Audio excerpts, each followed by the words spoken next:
উপদেষ্টার পদত্যাগ। এই স্বরাষ্ট্র উপদেষ্টার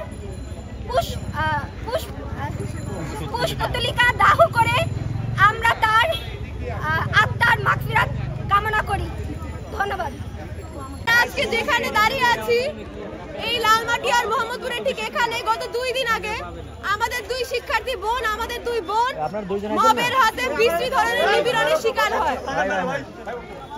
শুধু এই একটি ঘটনাই নয়, আপনাদের মনে করিয়ে দিতে চাই 5 আগস্টের পর থেকে, এমনকি ইন্টারিম সরকার ক্ষমতা গ্রহণ করলো যবে থেকে, স্বরাষ্ট্র উপদেষ্টা একবার বদলানোর পর থেকেও সারা দেশ জুড়ে ছিনতাই, ডাকাতি, খুন, ধর্ষণ, নিপীড়ন, মব জাস্টিস এই ধরনের ঘটনাগুলি ঘটেই চলেছে, বরং এক ফোঁটাও কমেনি।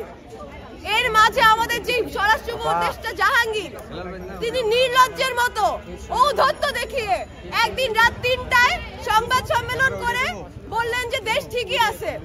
তার সেই সংবাদ সম্মেলন বন্ধুরা আপনারা যদি চোখ বন্ধ করে শুনতেন তাহলে আপনাদের মনে হতো এটা আওয়ামী লীগের আমলেরই কোনো মন্ত্রী, কেবল আওয়ামী লীগের জায়গায় বিএনপি জামাত বসবে।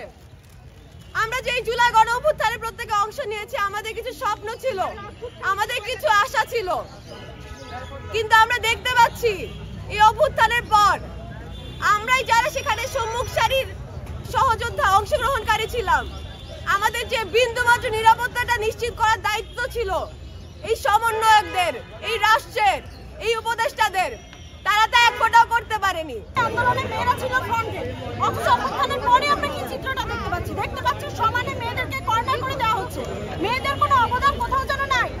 আমি খুবই দুঃখের সাথে বলতে চাই, আমাদের উপদেষ্টা, সরকারের উপদেষ্টা মণ্ডলীতে 2 জন নারী আছেন, আমাদের শ্রদ্ধেয় ফরিদা আপা এবং রেজওয়ান আপা, তারা কি নিজেদের নিরাপত্তা পেয়ে দেশের আপামর নারীদের নিরাপত্তা দেওয়ার কোনো প্রয়োজন মনে করছেন না?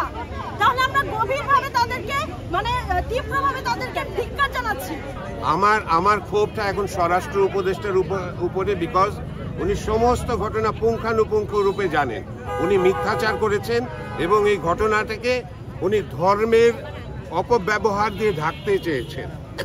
এটা হচ্ছে ওনার ঔদ্ধত্য, ধৃষ্টতা এবং কুৎসিত মানসিকতার পরিচয় উনি দিয়েছেন। এই জন্য আমি ক্ষুব্ধ, আমি ব্যক্তিগতভাবে তার পদত্যাগ চাই। উনি সমস্ত ঘটনা জানেন। মোহাম্মদপুর থানায় সন্ধ্যা 6টা থেকে রাত 12টা পর্যন্ত কি হয়েছে উনি সব জানেন। তারপরে তিনি এমনভাবে ব্যাখ্যা করেছেন যেন ঘটনাটা রোজার মধ্যে ঘটেছে, যেন রোজার মধ্যে মেয়েরা ধূমপান করছে, যেন নামাজ পড়তে যাওয়ার মুসল্লিদেরকে এই ধোঁয়া এসে গায়ে লেগেছে, এইভাবে উনি উপস্থাপনা করতে চেয়েছেন। সম্পূর্ণ মিথ্যা, সম্পূর্ণ কুৎসিত উদ্দেশ্যে এটা উনি করেছেন।